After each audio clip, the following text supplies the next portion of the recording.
All right, everybody, welcome to our Curse of Strahd one shot, maybe two, maybe three shot. We'll find out.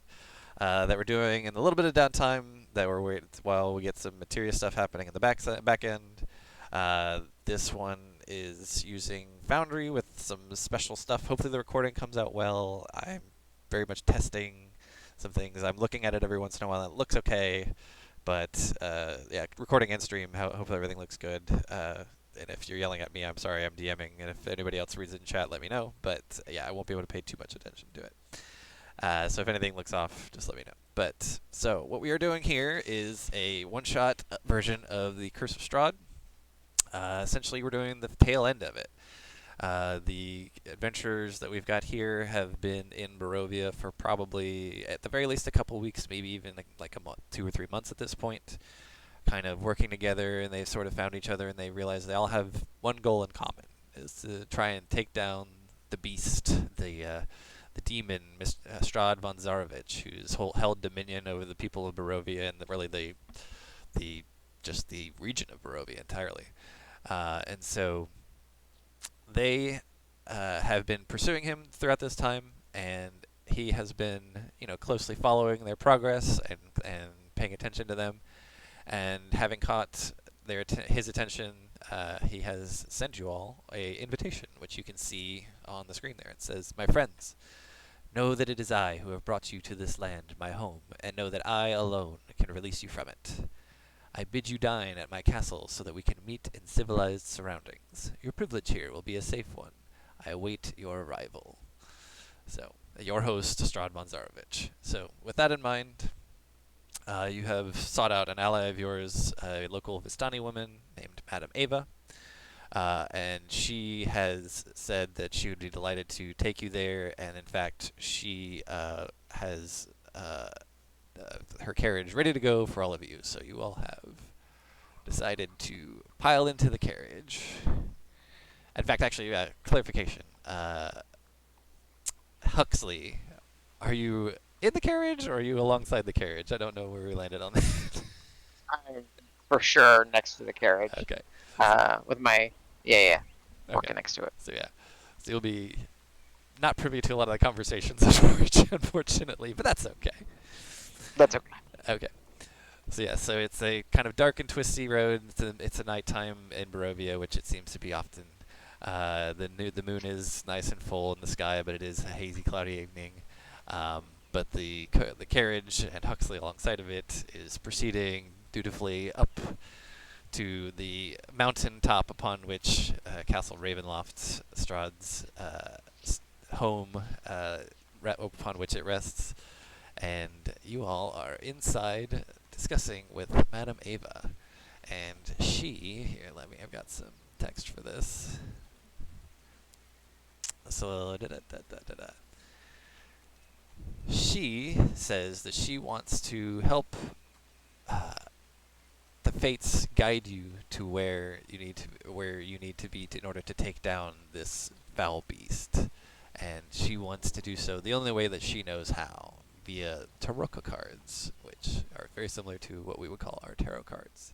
So she unfurls this mat out onto her lap in front of her. So uh, in the carriage, actually, yeah, let's set the scene real quick. So in the carriage, we've got Madame Eva, an old, kind of weak, frail-looking Vistani woman with a fancy kind of brocade shawl and nice little jewels and rings on her fingers, and she's sort of daintily sitting with her back to the coach driver's where the wall where the coach driver is, and then so of the four of you who are inside, would you all let's see. So let's see.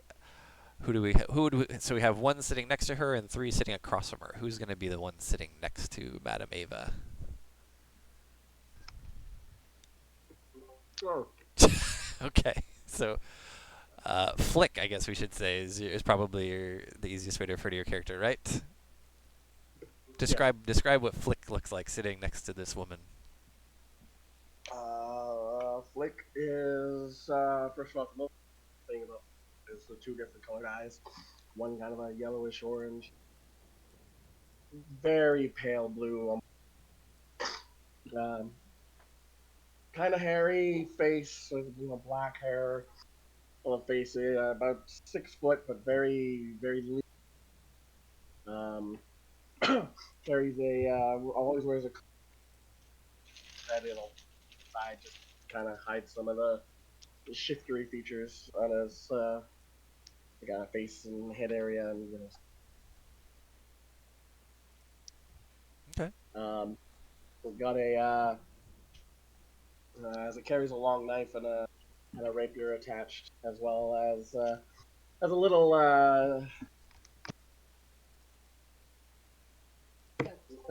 sorry little stoat familiar Oh wow. that is just pure white that just kind of like stays on my person for the most Okay. or near me, whatever, and has a skull of some sort of creature that with me that he always has in left hand. Okay. Actually, I will ask you one favor, CJ, if you want, because I know you like to use your familiar. If you could get me a picture and do a little pog for your familiar too, I can do the same thing I did with the cannons. Sorry. And just send that to me, and I'll make it. Okay. So then across from both Flick and Madame Ava, we have. Let's start with Cielo.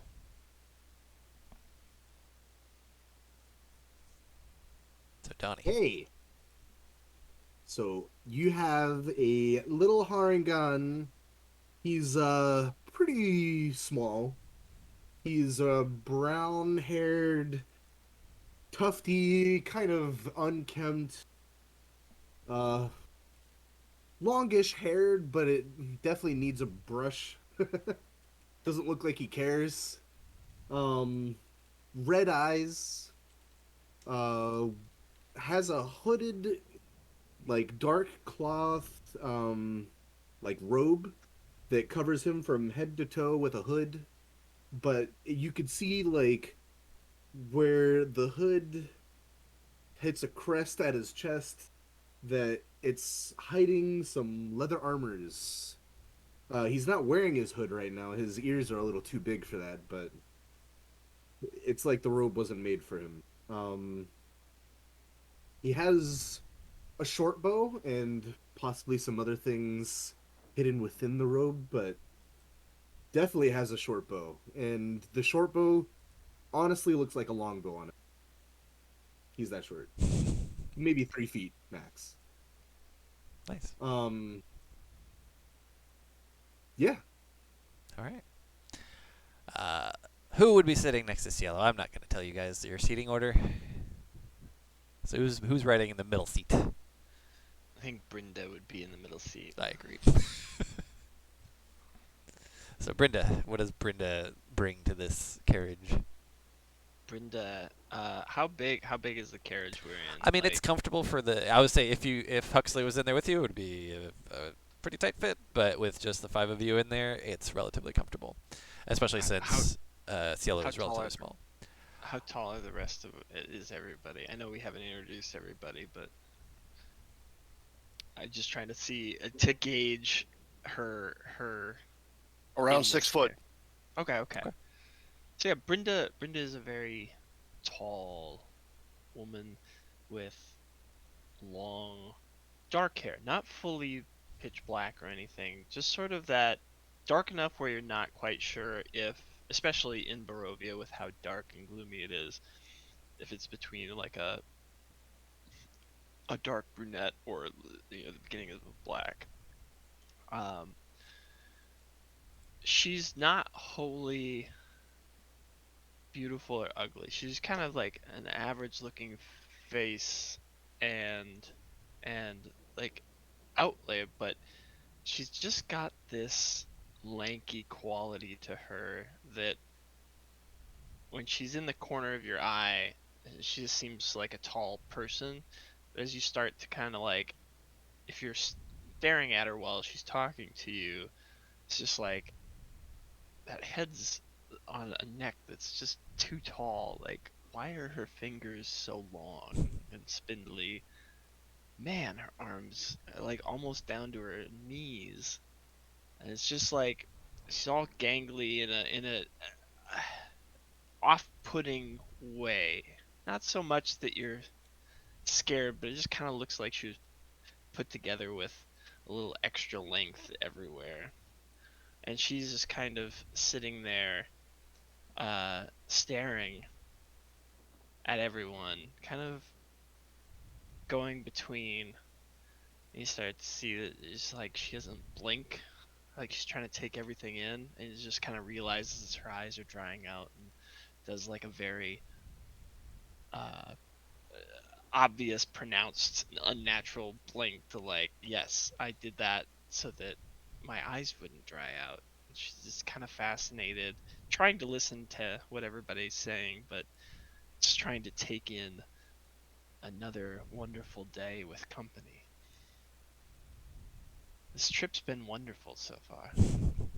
Nice. All right.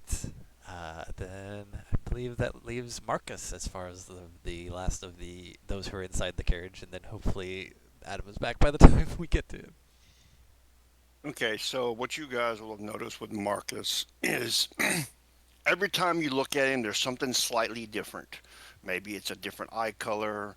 Maybe his hair looks slightly shorter, slightly longer.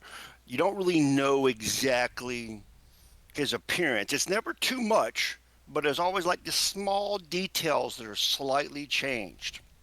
But one thing you will notice is he has a very unique cloak, and with you guys traveling with him, you will know that the color of the cloak will denote his mood. Cool. So I am posting that in there right there so you guys can see what the color it is. Right now it's gray Which means because he's like, what is going on? And you have learned that blue is bad because it usually means he's bored and he's going to get into trouble.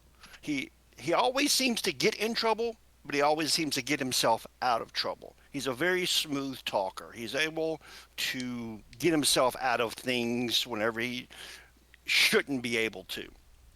And unlike normal bards, he's not the sex addict fiend type thing. He's I'm not playing him that way. He He's loves very the breakdown archetype. Hell yeah. yeah. He's very like laid back, but he has the ability to be a fast talker and when he needs to be, and he loves throwing out insults when he's fighting. Vicious mockery. But right now, 6 footish tall, green eyes, black hair, about mid length.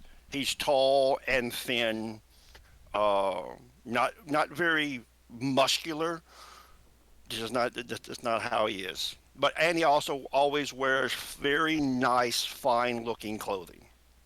Where always looks like it's more expensive than what he can afford. nice. Like a humanoid, right? Yeah, yeah, well, yeah, he looks like in his normal state with a custom lineage. Just to kind of give you an idea, he's kind of a mix of a human and a tiefling. So there's always like little things like that'll change. I don't have the horns, but I have like some of the angular features, a little bit pointier ears, stuff like that. But You, right now, he kind of just looks a little bit like that. But like I said, every time you look at him, there's always a little something that's changed. Out of game, it's because I have a vest of disguise. I'm right. always changing a little something here and there because I never know if I've pissed somebody off and they're trying to come to find me. So I always want to make sure that I can, you know, blend in and not be discovered. Change a feature every 6 hours just in case. All right. I imagine that's sometimes you and Brenda are quite an interesting pair. And then trotting along outside alongside the carriage, unfortunately, a little bit in the rain, we have Huxley. Uh, Huxley, Oh, describe yourself, please. all right.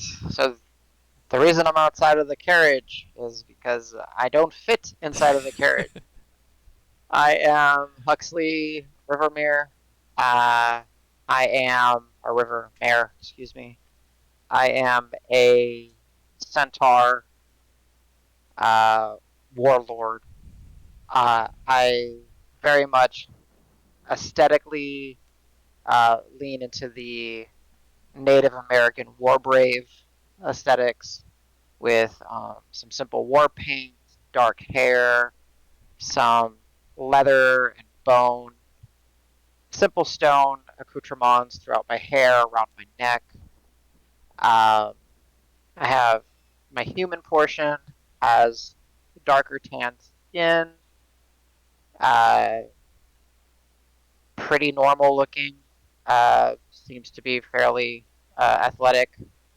And then my transitional portion, I wear a very heavy girdle made of leather, some metals, bones, an essential skull, and then I transition into my mare portion, or I guess it's not a mare because I'm a male, Stallion. but stallion portion. There we go. Where my pattern is of a what's considered like a white leopard like pattern, predominantly white with some faded black spots throughout. Most notable feature on that portion of my body is that I only have 3 legs. I lost my back left leg a long time ago, and upon my equine build, I have multiple saddle or satchels, some decorative uh, ceremonial shields on either hip of my equine form, and my companions know me to be calm and loyal until things hit the fan, and then I start bucking. So yeah, Huxley River Mare, the war brave warlord. And I believe you have some decoration on your hindquarters somewhere, right? Yes, so I have a pair of shields. They're more ceremonial than anything. They're very elaborate and bright colors: blues, oranges, yellows, reds. Around my neck, my human portion, I have a long flowing blue scarf. Along my equine body, I have the handprints of all my traveling companions in the same war paint that I keep on my face and around my neck. So, ready to tango. If we're talking about equipment, tower shield, because I'm a big old horseman, and a trident, because I could have had a spear, but I'm from the rivers, so let's Yeah, have a flavored up. trident. Yeah. Let's flavor it up. Wonderful. That's me. All right. So, this, I would say, Madame Ava is probably at least a little bit bigger than Cielo, but probably smaller than the rest of you. How about Flick? How tall is Flick? I'm out of curiosity. 6 foot, but very, very lean. Wow, okay. And then I imagine that Huxley is also pretty tall, being a centaur. Uh, yeah, I mean, I think because of the centaur portion, I'm probably about 7.5 feet. Yeah, I think that's reasonable. makes sense. Yeah. So Cielo, you are extra tiny, extra tiny amongst this group. So the diminutive Madame Ava, who's probably 4'10", 4'11", maybe something like that, and she doesn't even reach that a lot of the time because she's kind of hunched over. So here in the cart, of course, everybody is seated except for Huxley running alongside. Uh, so Madame Ava, she lays out this mat before you with all these decorations, and she starts decorating it with these, this little bit of crystal here, these feathers here, these little pieces of parchment here and there, these little bits of bone, feathers, whatnot. And then she pulls out 2 separate card decks, which you guys know as Tarokka decks because you've spent some time here and you've seen some of these readings before.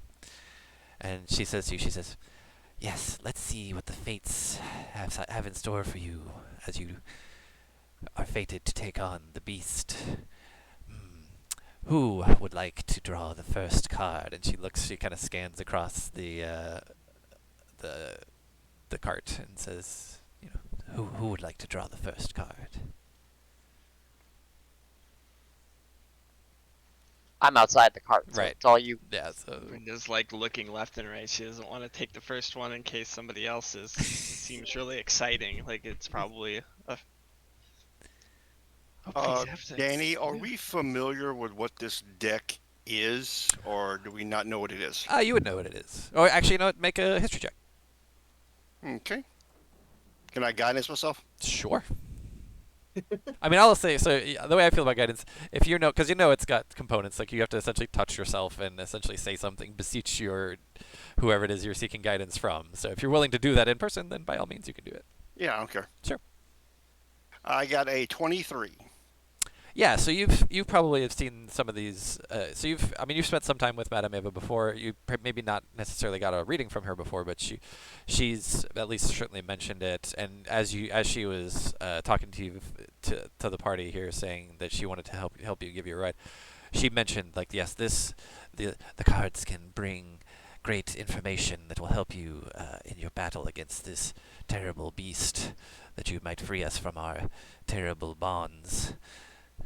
So basically, Okay. it's you know that it's the idea is that it helps potentially guide you to things. Okay, so what I'm trying to get at is I have sleight of hand. I was Okay. wondering if I could pick my own card versus drawing whatever's on top. Oh, well, she is sort of holding it out to you, riffled out to where you can pick any card. It doesn't have to be the Oh, top okay. card. I thought it was like a top Sorry. card. Okay, Nope. cool. Pick any card. Yeah, hell, I'll pick the first one. Okay, so you'll take the first one. So, I mean, yeah, if you want, actually, can you? I'm not. I don't remember. Can you grab this thing here? Literally drag this and put it on this spot. Can you? Oh, Is it allowing you to? It might not doesn't allow look you like to. it. Okay, cool. Then I'll do it. Okay, so she says, yes. Okay, 3 more to go. Who would like to pick the next one?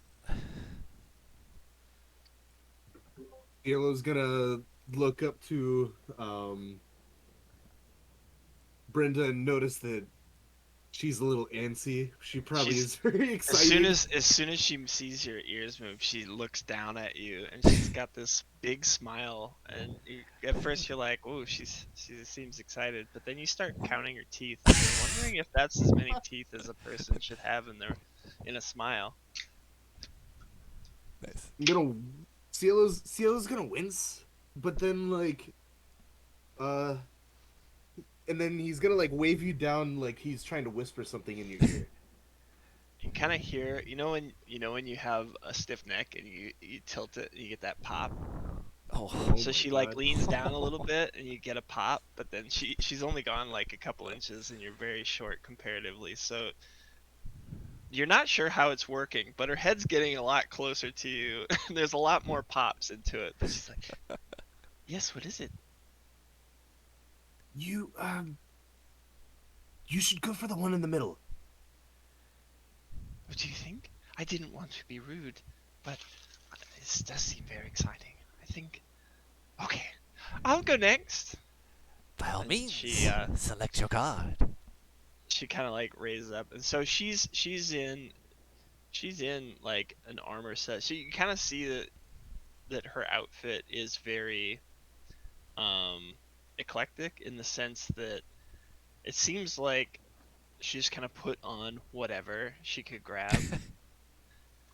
And that's part of her showing up here was kind of like a chance happening. So it's almost like she grabbed a bunch of things from around the house, and then ran out the door. So she just have like a long sleeve thing that's kind of a little billowy and feminine in design, and reaches her long fingers out, and kind of hovers.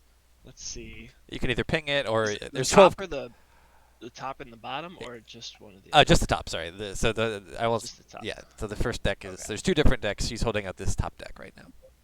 And she's like, I think there's an even number, so I'm not sure.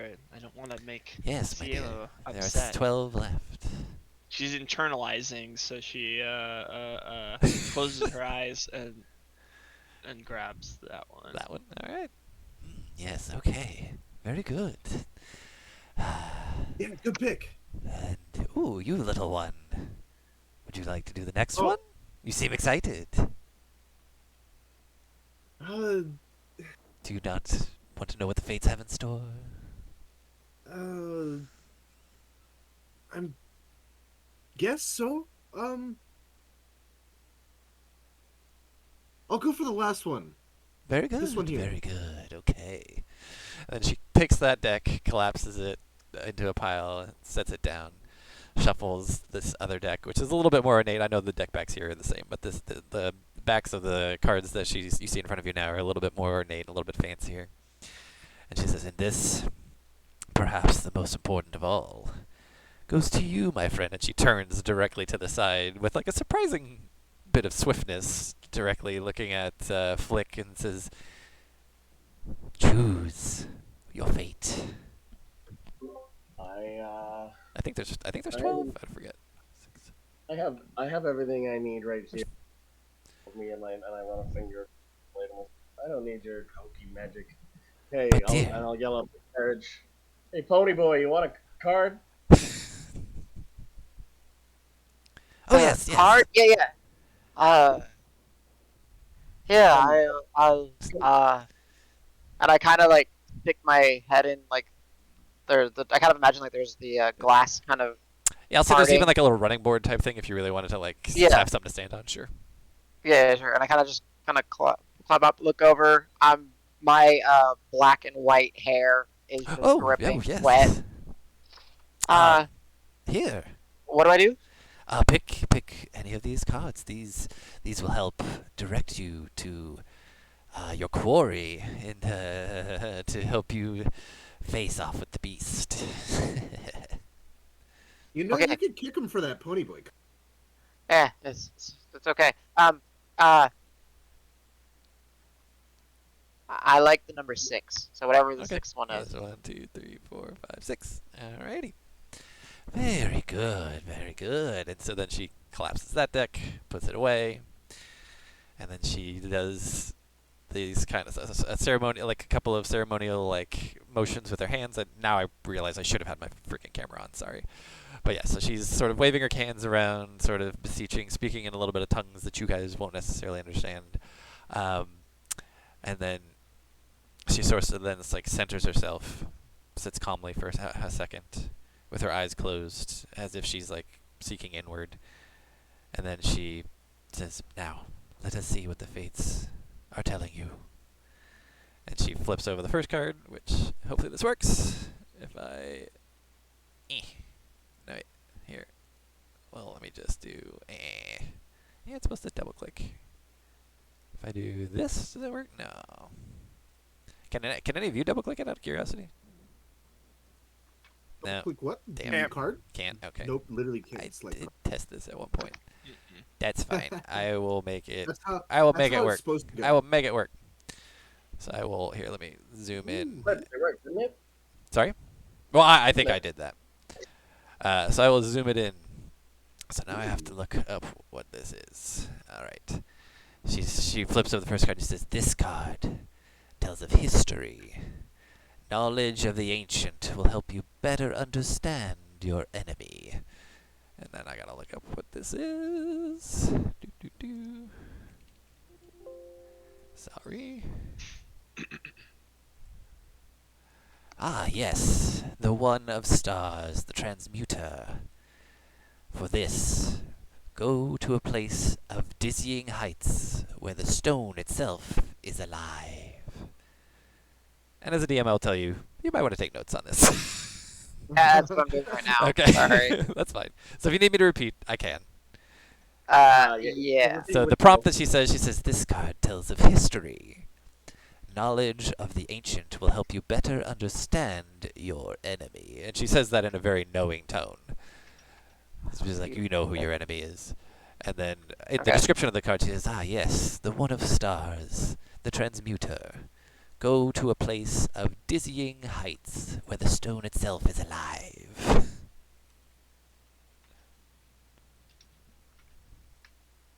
Let me see how the stream looks. It looks pretty good. Okay. And then, so again, she sort of centers herself, does a little bit, but slightly less of the motions that she was doing before, and then looks at the second card. Oh, cool! I did it that time. Nice. She flips over the second, or starts to flip over the second card. And she says, "This card tells of a powerful force for good and protection, a holy symbol of great hope." And she flips over the card, and we see the Sorry, a powerful force. a powerful force for good and protection, a holy symbol of great hope. And we see. I gotta find this thing. Sorry, there's actually in the normal deck. There's like way more cards, but I've slimmed it down. Here we go. The Six of Stars, the Evoker. Search for the crypt of a wizard ordinaire. His staff is the key. Which she doesn't really express any information on that, just that's what the card reads. No, it ain't. And Hey, that's mine. yeah, yes it is.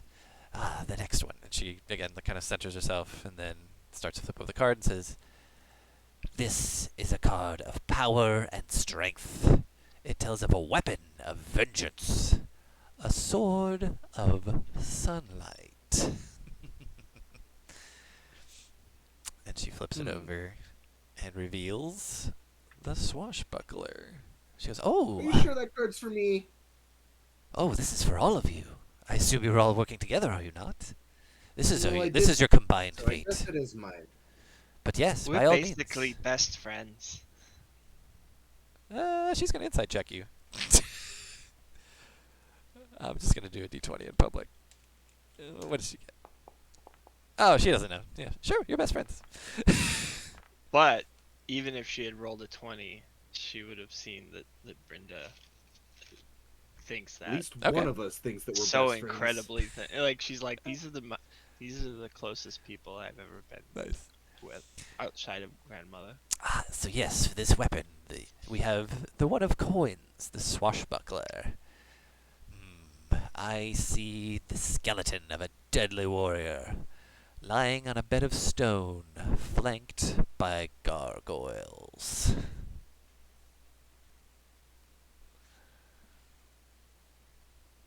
You see the skeleton of a deadly warrior lying on stone.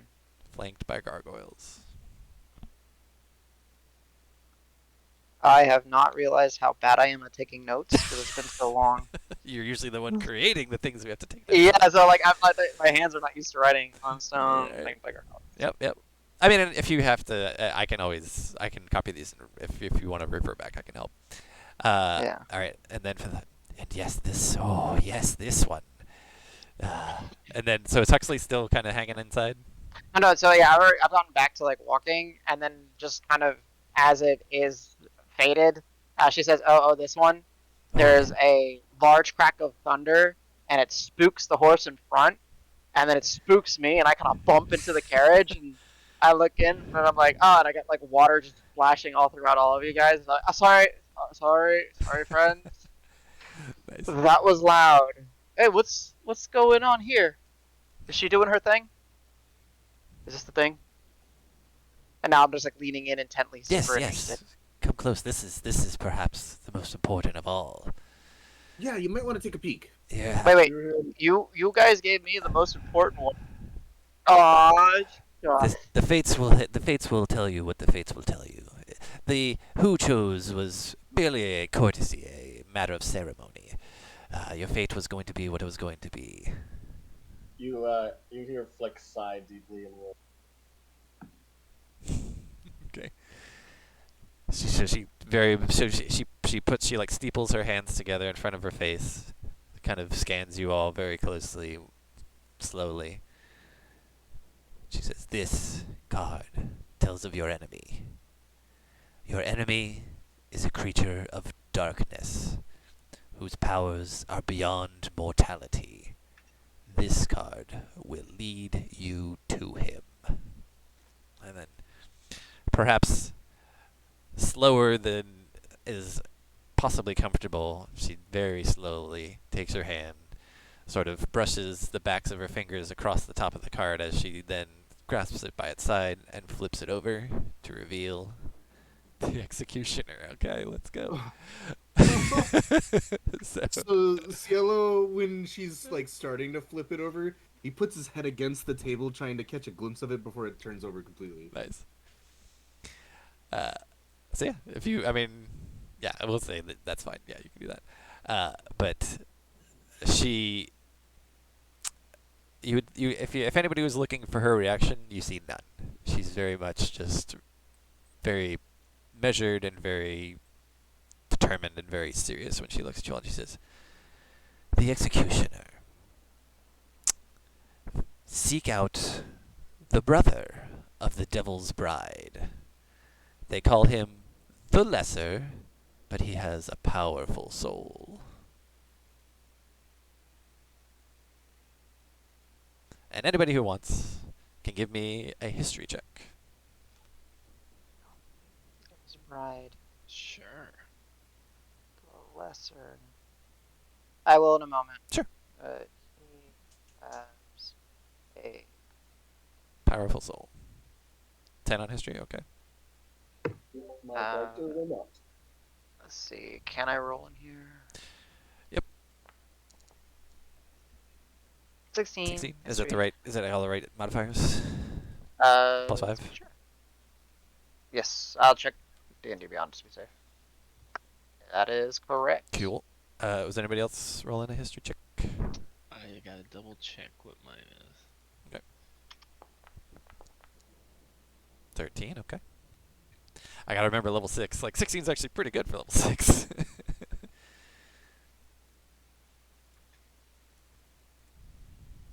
Was anybody, so Cielo or Flick? Flick is not Not paying interested. any attention to any of this. Not interested. Fair enough. You said history? History, yes. I'll say history or Oh. or religion. If you're proficient in religion, I will say you can do a religion check. Definitely not, so we're going to let that 13 sit. Okay. So if anybody, I'm gonna switch mine to religion. Okay, That's that's fine. 13. perfect. Got it. It makes more sense, even though it didn't alter the outcome. Got it. Brenda's concept of history is a handful of things she's read, and every drop of information she's been able to absorb while she's been here. Was Huxley gonna change their role? I'm the same. Okay. I'm trying to think if there's a pertinent difference.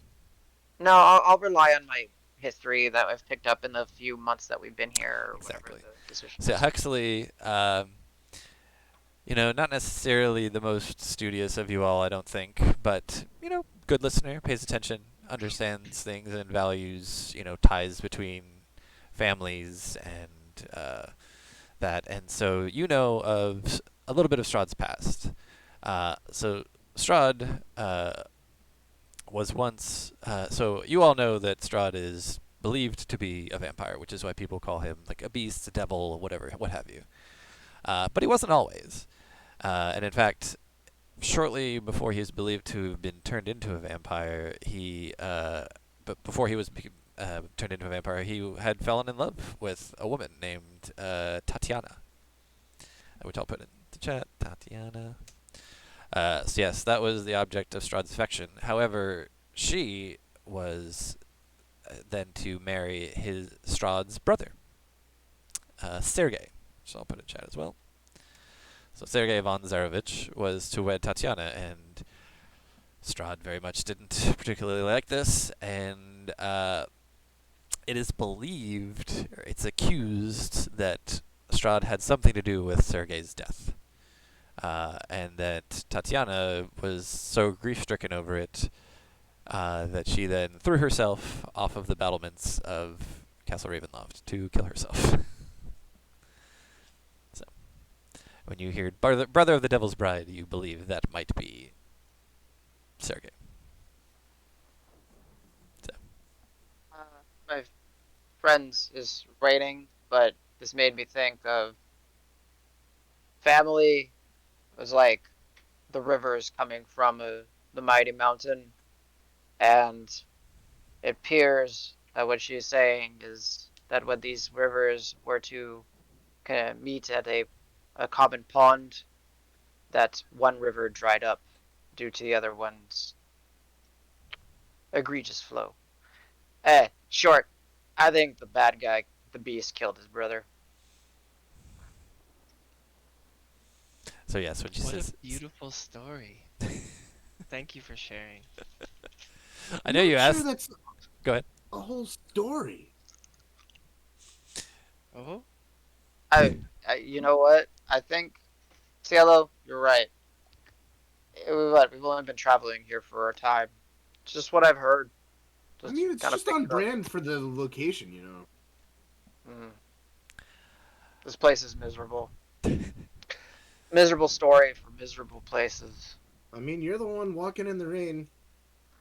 I mean, do you want me to take up half the space in here? No, no, It's please. okay.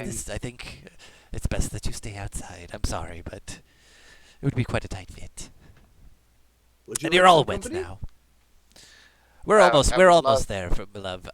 Don't just, we'll be there shortly. That's Okay. Yes, fine. Yellow. That reminds me, my grandmother had a brand once. It smelled terrible when she pressed it onto that gentleman's flesh. That's He a didn't seem to uplifting enjoy it. story. Well, okay. Uh, are Uh, you sure you're real? She'll just like zone way the fuck out. Like she's really thinking about it hard. I look at the madam and be like, I swear this is just like one really long dream. hmm. She'll pinch you. Ow. Okay, maybe not. Jeez. I heard that that's what you're supposed to do if you're not sure that you're dreaming. Did she tell you that too? That is absolutely what you're supposed to do every single time. And I'll Remind me look. not to say that again. I'm gonna look over to Calder and just nod emphatically, like, "Yes, I was right. Excellent. You're nailing this. They all think you're so smart." And just to help you out there, I rolled a 21 on my persuasion. Oh, nice. God. Get ready for lots of pinches. Even I'm persuaded. I'm coming around on the pinches. As you guys are having this kind of exchange, I'll say, Madame Ava does chuckle a little bit at some of that, but she is, as you are approaching Castle Ravenloft, she is sort of putting all of her little bits and bobs away, and she's got a little bit of like, to her right side where there's an empty seat, she's got a little box that she's kind of putting some of that stuff back in. She's rolling up the mat, putting it under the seat, folding the cards, or putting the cards away into the box and whatnot. This is, yes, we're approaching. And so you sort of see, this is what the approach looks like. And So go ahead. I was gonna say, so as we're approaching, I'm gonna kind of, bang on the side of the cart, and then I'm gonna take a forward front, being next to the horse, and kind of get ready in a way, just to. I don't. I, I know the tales. I know the scare. I know that why we're here is to Yeah. mess with him, right? Here. So I want to make sure that as best of my ability, that I don't see anything obvious that's gonna be ambushing us, Oh, okay. or if he's got any tricks up I his gotcha. sleeve, like at least on the approach, because it's a, as far as I know, it's a singular road that leads up to the Yes. bridge, correct? Correct. Yeah.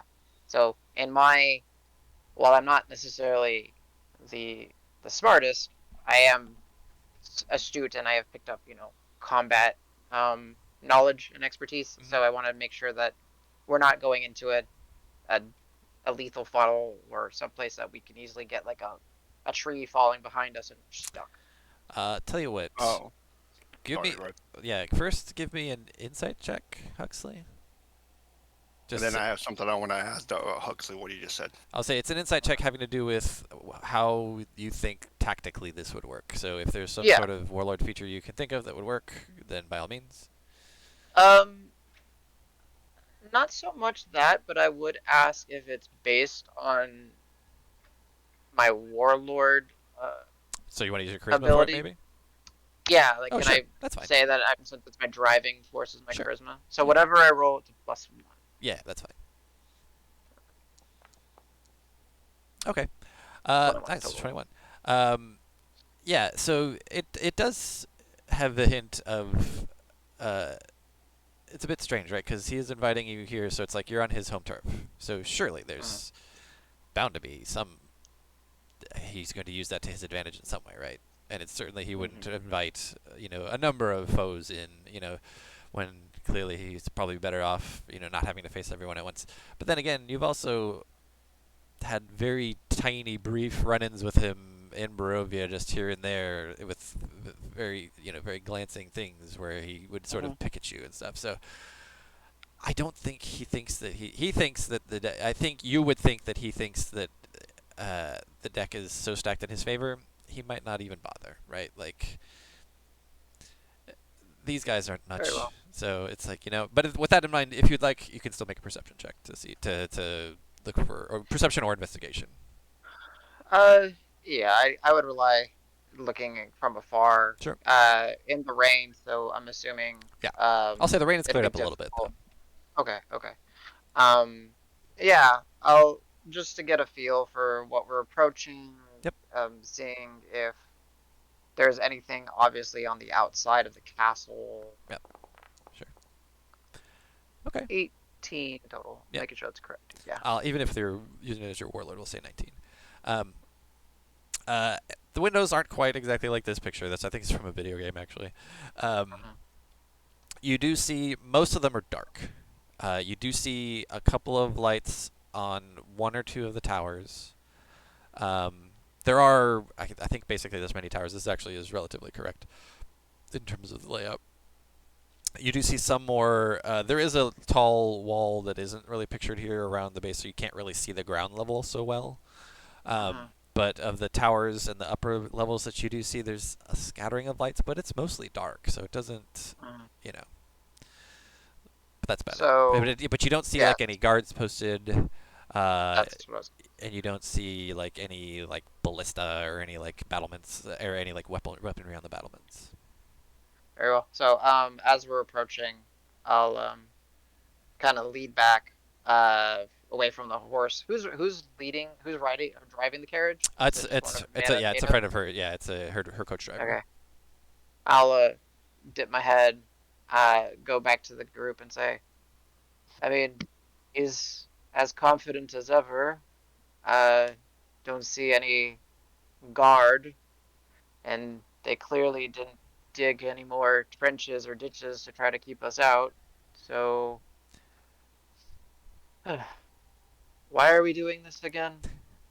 And then I just kind of get the hell out of here. I'm tired of this place. I'm gonna go, Huxley. I believe you're absolutely right. As long as we stick together and we stay strong, we should be able to get through this and get the hell out of here. Now, Danny, I want to use either persuasion or deception. I think it's gonna be deception because my guy's scared shitless right now. Okay. Yeah. Roll away. Sure. And then, yeah. I'm not gonna actively read you. So yeah, it's what's your just passive insight? Oh God, Yeah, it doesn't 15. matter. Well, no. Because of my Oh, eloquence, that's true. it's a minimum of 20. So, Oh wow. Okay.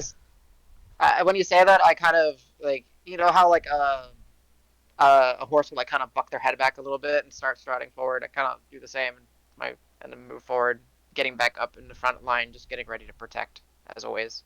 And even though I know it's not a threat, I just kind of get my shield kind of ready. Like, Okay. So as you approach, it is. I mean, you're up relatively high, so this is probably a couple hundred feet above the most of the lands of Barovia, up high on a relatively high mountain. And so yeah, there's literally no like trenches to dig because it's kind of isolated on a precipice of its own. understood. Yeah. Is the bridge? Is there actually like a running source of water, or is it just No. like a chasm? Just a gap. Okay. Yep. Gotcha. All right.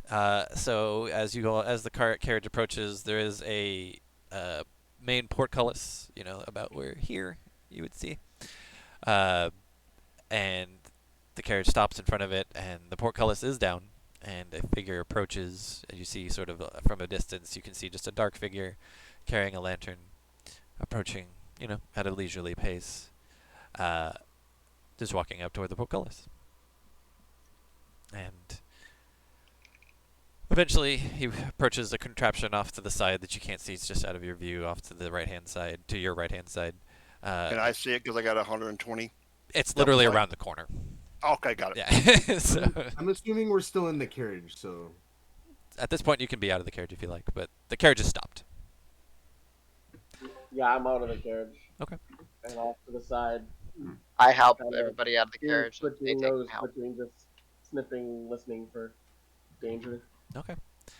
In the for brevity, instead of role playing, because basically the idea is he's going to invite you in. If you're going, so there's going to be a brief walk to where you're being invited to. You're being invited in for dinner. So if there's anything you'd like to do on the way, I will say as you're walking through the courtyard, you do see some lights in the lower levels now. Now that you're past the main battlement outside walls, um, there are certainly more lights on the lower levels than there are on most of the areas in the upper levels. Um, but even still, the castle has kind of a gloomy feel.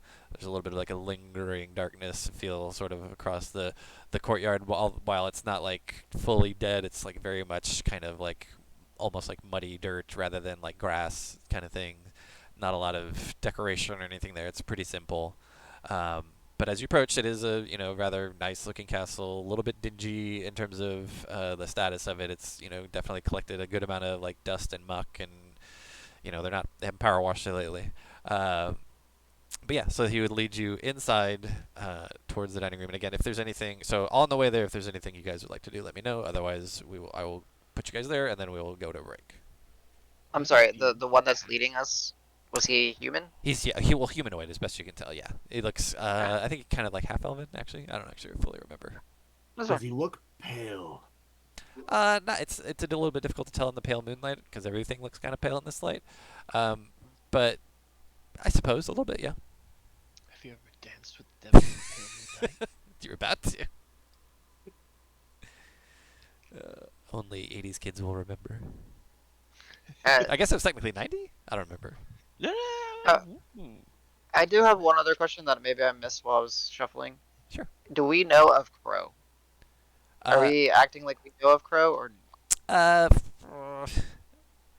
sure, yeah. You had a companion named Crow. yeah? So motivation to go find Crow. Okay, got it. Well, you don't know for sure that she's here. But she's Understood. missing. Okay, And Strahd was Understood now. aware of her. Let's put it that way. I understand you now. Okay. So as we walk in, or kind of lead the guy, I just kind of under my breath,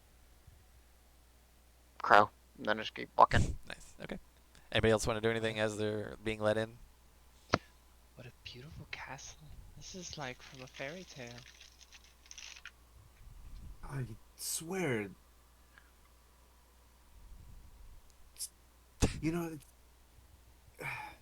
You're so peculiar. I guess that's the word for it. Oh, I'm sorry. No, I that's haven't- not a bad thing. Peculiar could be good. Could be very good. I haven't had many friends. All It's right. perfectly all right to be different. We're all a little different. Well, I And mean, as you see that, you see my eyes change from blue to green. not Okay. sure how we're all so different. You're right. And Brenda is casting Firebolt on someone. I figured I'd hold off till our break to test out to see. I was trying to put in the arcane firearm and the Okay. I got the +1 attack roll bonus Okay. added in. Okay, so yeah, if if there's nothing else, let's get ready for a break. I will have to look at what you guys drew for your tarot cards, figure out where everything goes, place it, Cool. ready my mind, and then get ready for the next set piece. But if not, so let's do like a 10-minute break. If that's okay, back at like 5 after. Sounds good. We have got to find Crow. Alrighty, we'll be back.